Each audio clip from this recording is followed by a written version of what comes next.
안녕하세요. 대업에서 조선부터 방산 또 에너지 관련된 업종을 담당하는 멘토 황대근입니다. 오늘 현대임스 함께 살펴보도록 하겠습니다. 예상을 했던 대로 장 초반에 강한 상승이 좀 나와주었습니다. 대략적으로 9%가량 주가가 상승해준 모습이었는데 예상된 흐름세가 계속 진행이 되고 있죠. 지지 라인을 형성한 이후에 추가적인 주가 상승이 나올 수 있다라고 설명을 드렸는데 이 미중 갈등이 심화가 되면서 이 정치적인 부분을 통해서 이 조선주 관련된 수요가 계속해서 증가하고 있다. 자, 그리고 또 최근에 일본이 마이너스 금리를 해제한다라는 소식이 나오고 있습니다. 자, 이렇게 되면 조선주가 또 수혜를 받을 수 있는데 이 관련된 자세한 내용 금일 이야기를 해보겠습니다. 그리고 중고성가 지수와 신조성가 지수도 오르고 있는데 제가 어떤 말씀을 드렸냐? 이 신조성가 지수 자체가 이 조선주의 이 선행 지표라고도 볼 수 있다. 자, 그리고 이러한 신조성가 지수의 선행 지표는 또 중고성가 지수다라고 설명드렸습니다. 이 관련된 전반적인 이야기 오늘 진행을 해보겠습니다.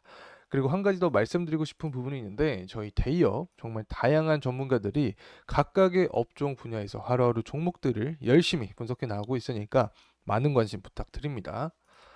자, 우선은 관련된 내용을 좀 이야기를 해보죠. 일본이 마이너스 금리를 해제한다라는 이야기가 나오고 있습니다. 최근까지 계속해서 일본은 저금리 기조를 유지를 했죠. 사실 일본과 경합이 되어 있는 종목들이 몇 가지 있습니다. 그 중에서 대표적인 종목들이 이 자동차주나 조선업종인데 일본이 마이너스 금리를 벗어나면 엔화 가치가 높아지겠죠. 사실 엔화 가치가 높아지게 되면 이 수출에는 불리할 상황이 발생할 수 있습니다. 그렇기 때문에 이 수출하기에는 불리한 환경이 조성된다. 자, 이 부분은 국내 조선사에게는 수혜로 작용할 수 있다. 어떻게 보면 반사이익이라고 볼 수 있는 거죠. 그래서 이 부분이 현대임스의 주가의 상승 모멘텀이 되었다라고 설명을 드릴 수 있고, 또 중국과 미국의 정치적인 관계가 또 있습니다. 미국에서는 중국이 조만간 대만을 또 침공할 것이다라는 예측이 나오고 있죠. 그렇게 되면 결국에 미국과 중국의 전쟁으로도 번질 수 있게 되죠. 자, 문제는 전투함인데 이 미국은 외국에서는 이 전투함을 만들 수가 없습니다. 국내 법상. 따라서 미국 내에서 조선사에서 군함을 만들어야 되는데 현재 중국 조선업의 가격 경쟁력이 굉장히 높죠. 그래서 미국 조선업은 어떻게 보면 위기에 처했다. 이 미국 조선업이 안 좋아지면 결국에는 군함을 만들 수 없게 되겠죠. 그래서 이 중국 조선업이 더 강하기 때문에 이 전쟁이 나면 미국은 장기전에서 이 중국을 이길 수 없게 되는 그런 구조적인 측면이 만들어집니다. 따라서 반도체부터 2차 전지까지 그래서 최근에 중국을 견제하기 위한 이 조선주 관련된 이 종목들이 수혜를 받고 있다. 자, 이렇게 말씀드릴 수 있고 이 부분은 장기화가 될 수 있는 부분이죠. 11월 대선까지 남아 있기 때문에 11월 대선 전까지 이 정치적인 측면이 부각이 되면 이 관련된 주가가 상승할 수 있는 포인트가 될 수 있다. 이렇게 말씀드립니다.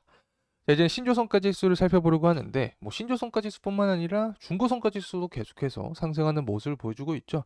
제가 어떤 말씀 드렸냐 24년 같은 경우에는 계속해서 이 성과 지수가 오를 것이다라고 전망을 했습니다. 이 부분에 있어서는 뭐 선별 수조도 있고 그다음에 친환경 기술력을 통한 고마진 산업, 자, 이 부분도 도움을 주는 거겠죠. 전반적으로 이 성과 지수가 오르고 있다. 자, 그리고 중고 성과 지수도 오르고 있는데 해상 운임이 올라서 이 선사마다 더 많은 배를 노선에 투입하려고 하지만 이 조선사 도크가 꽉 찬 상태이기 때문에 이 중고선으로 눈을 돌리고 있다라고 설명을 드렸습니다. 그래서 중고 성과 상승은 결국 향후 신규 선박을 발주하는 수요로 이어진다는 점. 자, 그래서 이 점에서 이 신규 성과의 향방을 보여주는 선행 지표다라고 말씀드립니다. 자, 이제 유가를 살펴보도록 하겠습니다. 유가 같은 경우에도 최근에 박스권 라인을 돌파를 해줬습니다. 73불에서 78불 박스권을 형성을 해주면서 주가가 상승하게 되면 미국의 원유 재고가 증가했다는 소식으로 유가의 하방 압력을 주었는데 최근에는 80불을 넘어서 재차 상승해주는 모습을 보여주고 있습니다. 이 우크라이나가 러시아의 원유 재고 이 생산 시설을 공격했다라는 이슈로 이 공급이 차질이 생겼다. 자, 그로 인해서 공급이 감소하면서 유가의 상방 압력을 이끌어내고 있다. 자, 이렇게 간단하게 말씀드릴 수 있습니다. 유가 같은 경우 상승하게 되면 조선업 같은 경우 이 수혜주로서 역할을 할 수 있기 때문에 이 부분도 중장기적으로 긍정적인 모습을 기대해 볼 수 있다. 특히 24년 같은 경우 23년보다 이 수급적인 측면에서 타이트해질 것이다라는 전망을 제가 드렸죠. 그래서 전반적으로 유가의 상승 모습은 이 조선업의 중장기적인 추가적인 모멘텀이 될 수 있다는 점 말씀드립니다. 자, 이제 원달러 환율입니다. 자, 원달러 환율도 계속해서 상승을 좀 해주고 있죠. 최근에 금리 인하에 대한 기대감이 뒤로 밀리게 되었습니다. 자, 왜 밀리게 되었냐? 이 PPI 지수와 CPI 지수가 예상치보다 상승한 모습을 보여주었죠. 이런 PPI 지수, CPI 지수의 상승은 결국에 유가의 상승이 야기를 했다. 자, 이렇게 설명드릴 수 있습니다. 이 PPI 지수는 생산자 물가 지수, CPI 지수는 소비자 물가 지수인데 유가가 모든 원재료의 근원이 되는 거죠. 그래서 유가가 상승하면 이 PPI 지수, 생산자가 물건을 만드는 데 드는 비용도 상승한다. 그러면 이거를 소비자에게 판매할 때 당연히 비싸게 판매를 하겠죠. 그래서 CPI 지수가 상승하게 되고 결국에 금리 내야 되는 부분이 이 기대감이 뒤로 밀리게 되면서 이 원달러 환율도 상승하는 최근 트렌드를 만들어주고 있다. 이 원달러 환율이 상승하게 되면 국내 증시에는 좋지 않습니다. 왜냐하면 이 달러의 가치가 상승을 하기 때문에 이 국내에 몰렸던 자금이 밖으로 나갈 수 있다. 자, 하지만 조선업 같은 경우에는 수주산업이라고 말씀드렸죠. 다른 산업과 조금 다른 특징을 갖고 있기 때문에 달러 가치가 상승하게 되면 조선업에는 긍정적이다. 이렇게 말씀드립니다. 이제 철광석 가격인데 뭐 금일 같은 경우는 소폭 상승을 하긴 했지만 결국에 전반적으로 24년 같은 경우 하락하는 모습을 보여주고 있습니다. 특히 철광석 가격 같은 경우는 원자재 가격에 속해 있는 거죠. 이 원자재 가격은 중국에 민감하게 반응합니다.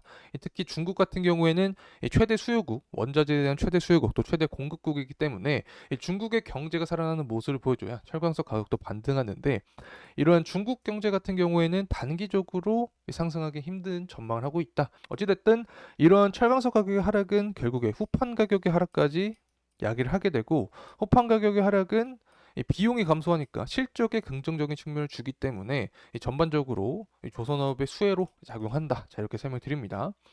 자, 그리고 상반기에 또 조선과 철강 사이에 후판 가격 협상이 존재를 하죠. 23년 하반기였던 경우에는 철광석 가격이 소폭 반등을 해 주었습니다. 하지만 이 후판 가격 협상을 어떻게 했냐? 이 조선업이 좀 유리하게 했죠. 자, 이 부분이 왜 발생했냐면 당시 중국의 후판 물량이 많이 들어왔습니다. 중국 같은 경우에는 원래 가격이 싸죠. 하지만 퀄리티 부분도 개선이 되면서 중국산 후판과 경쟁을 하는 상황이 놓였었다. 자, 그리고 일본산 후판 같은 경우에도 당시 엔저 현상으로 인해서 퀄리티가 높았는데 이 부분도 좀 값싸게 유입을 할 수 있었기 때문에 국내 철강사 업체들은 이 가격 경쟁력에서 좀 밀리면서 후판 가격을 인하할 수밖에 없었다. 하지만 최근 같은 경우 또 철광석 가격이 이때 23년 하반기보다 더 하락을 하고 있습니다. 그렇기 때문에 후판 가격을 인상하지는 조금 힘들지 않을까. 그래서 23년 하반기와 비슷한 가격 혹은 더 하락한 가격에서 협상을 하지 않을까 개인적인 생각을 드립니다. 이제 가격적인 측면 살펴보도록 하겠습니다. 현재 가격은 19,000원 정도를 형성을 해주고 있는데 장 초반에 9%가량 증가한 모습을 보여줬다가 차익 실현 물량이 나오고 있습니다. 개인의 투자 심리가 반영이 되는 거죠. 제가 어떤 말씀을 드렸냐면 정치적인 갈등이 계속될 것이다라는 말씀을 드렸습니다.